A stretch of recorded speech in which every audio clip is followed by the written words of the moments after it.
I have used pure race sails for all of my life.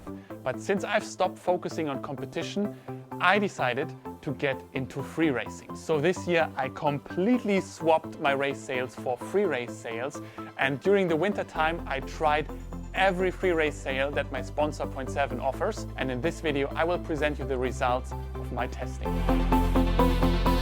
I tested a classic no-cam Freerace sail, a 2-cam Freerace sail and a 3-cam Freerace sail. And guys, even if you're not on Point-7, you can take my test results and of course apply them to other Freerace sails. Just listen a little bit between the lines and you will figure out what results account for all sails and what is specifically for Point-7. I will share the results by giving my personal feeling and also giving points for every sail for handling, control, jibes, speed and the acceleration. And if you are new to my YouTube channel, you can feel free to leave me a thumbs up if you want to support my work, and of course subscribe to this YouTube channel to not miss any of the future videos. And I would say, let's get started.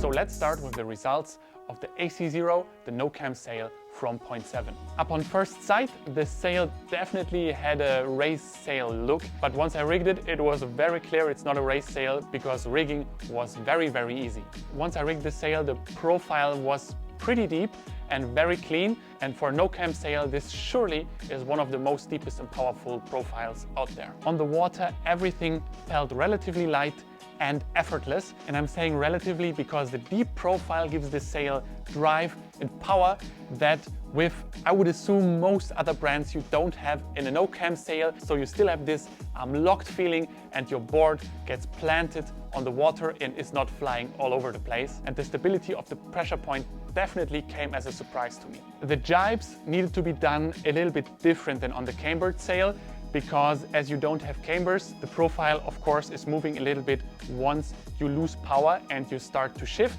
And this I think is really a matter of preference, but I personally must say I prefer the feeling of jibing with cambered sails. The acceleration also definitely is not on the level of a fully cambered race sail, but the sail gets you planing very early. And as I said, it is a proper free race no-cam sail. So when I'm saying the acceleration is not like on a race sail, it's still very good. While the acceleration couldn't keep up with that of fully cambered sails, the top speed could. And this was very interesting because the AC-0 top speed was so close to that of the race sails and the fully cambered free race sails that when you have perfect conditions, I would say you can pretty much get almost the same speed, but it is a tiny little bit harder to get to that top speed compared to the fully cambered sails. But of course, on the other side, you have an easy handling with the no-cam sail. Now about the points. Keep in mind, 10 means absolutely perfect and the 0 is worst of the worst. So the AC-0 gets an 8 out of 10 for handling. For control, I'd give the AC-0 also an 8 out of 10. For the jibes, I'd give the AC-0 a 7 out of 10. For acceleration, also a 7 out of 10. And for top speed, a 9 out of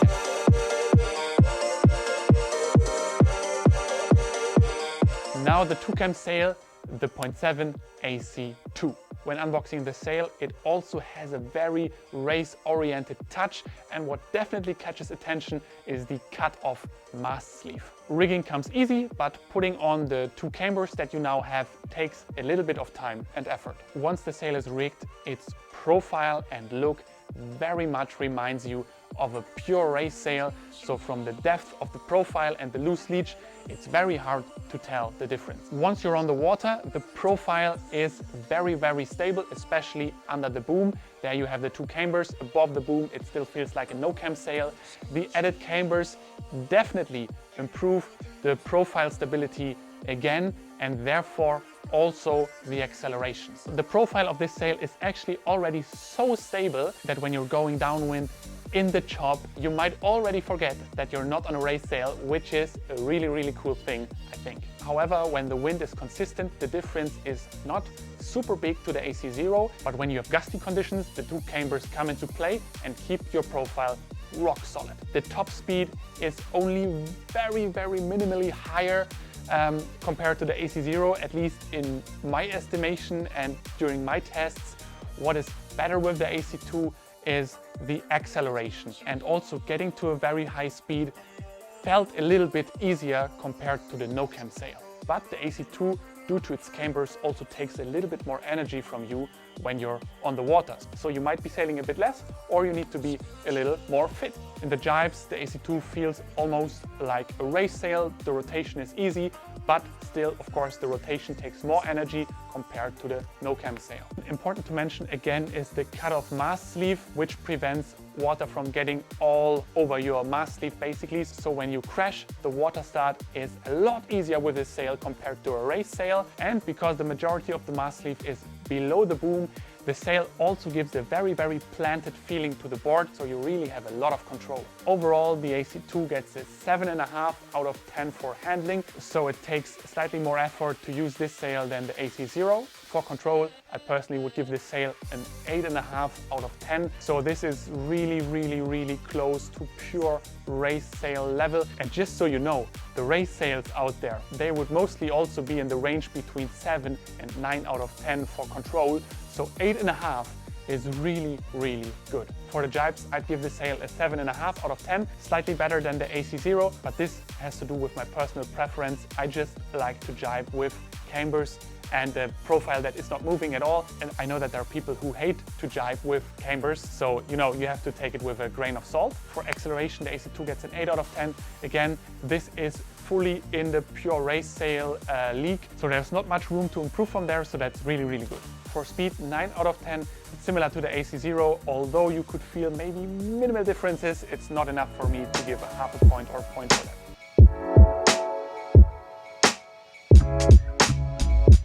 So last but not least, the AC-1 Pro Freecam Freerace sail. Unboxing this sail really felt like unboxing a pure race sail. What you however notice right away is the slimmer mast sleeve, and it looks very nice and clean. Rigging felt pretty much similar to the 2-cam sail. You just have 3 cams, but because the mast sleeve is a little bit more narrow, you have to be more precise with how much downhaul you put on your sail before you put in the cambers. So when you're getting on the water, the sail actually feels like a pure race sail, but it's definitely lighter to handle the sail, and the pressure point has a slightly different position, which gives you a slightly different stance, which in the end makes it easier to sail on a crosswind course compared to a slalom sail, which I personally really like because I mostly sail on crosswind courses. Only when I do a speed run, I really go deep downwind, and this, by the way, is something where a race sail is better than this sail.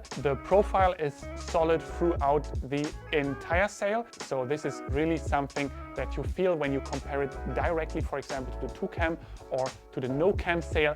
Nothing is moving anymore, and your board also starts to behave like when you're using a pure race sail. However, it needs to be mentioned that the AC-0 and the AC-2 came very close to this. Another difference to the pure race sails is that this sail feels easier to jibe. Water starting with this sail is, however, almost as difficult as with the pure race sail, so definitely harder compared to the AC-0 and the AC-2. The acceleration is a notch faster than on the AC-2 and faster than on the AC-0, and is definitely comparable to the pure race sails out there. So the AC-1 Pro gets a 7.5 out of 10 for handling, which is similar to the AC-2 and a little bit worse than the AC-0. And a lot of thought went actually into these points because on the one side this sail is harder to water start and you have this one extra camber that you have to use while rigging. But on the other side, because the profile is stable throughout the entire sail, when you're sailing and it's gusty, for example, it also makes life a little bit easy. So it's really a give and take. And if you would have to make a decision, you just have to see what are your priorities. Because I personally, I very rarely crash, especially when it's flat water. I often don't crash at all. So the water starting performance for me is almost not relevant. But when you're learning the jibes and you're getting into free racing, then this might be something very, very important. So the AC-0 and the AC-2 might have a huge advantage just because the mast sleeve is smaller. So, you have to think a little bit for yourself when hearing my test results. For the control, this sail gets a 9 out of 10. It is really almost the maximum that I would give any sail out there. The pure race sail from Point-7 maybe would get a 9.5 out of 10 from me for control, because the mast sleeve is even longer, profile feels even a little bit more deeper, even a little bit more planted. But this sail really, it came really close. For jibes, this sail gets also a 7.5 out of 10 for me. You know, it's again a matter of preferences. One extra camber might rotate a little bit harder than the AC-2, but rotates, in my opinion, still very easy. But because you have that one extra camber, again, your profile gets a little bit more stable. So when you're going for a jibe in, let's say, very overpowered conditions, you have an advantage with this sail. And you know, it's again a little bit personal preferences, but very good, nice and easy jibes. Now the acceleration here, the free cam sail definitely is the winner of the free sails. I'd give it a 9 out of 10. It feels really like accelerating with a high performance sail. And unless you have the direct comparison and you're a really good sailor, I'm almost certain you will not feel the difference in acceleration to the pure slalom sail. The top speed, probably what most of you are waiting for. Guys, it's again a 9 out of 10. I'm sorry to say, but all free sails, in the end, if you push them really hard, come to a very similar top speed, and it's not enough difference for me personally to give different points in this category. But when you know how to use a free race or slalom sail with the free cam sail, it might be the easiest to get really fast. However, when you're an intermediate or beginner sailor, of course, it might be much easier for you to go for the no cam sail to get a good speed. So it's again a little bit personal preferences, but these are the points. So if we now put all the points next to each other, we realize that all free sails are high performance free race sails, and this is also really the main characteristic of Point-7. All these sails are developed by Andrea Cookie, who is a former and sometimes even now still is a PWA rider, one of the best guys out there, and he really is always looking for the acceleration, control and the speed. So here are a few learnings. First of all, the obvious thing, the more cambers you use, the more you compromise on the handling. Second, what was absolutely not obvious to me is that even if you use a free cam sail, it's not automatically faster than a no cam sail. So more cambers do not automatically mean more speed.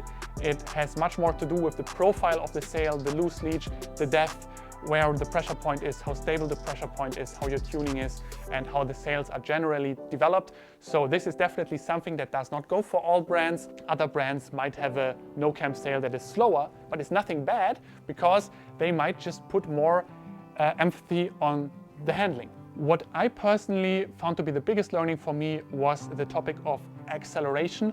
Because what I learned is that the more stable your profile is, the better your acceleration gets. And this is something that I definitely felt.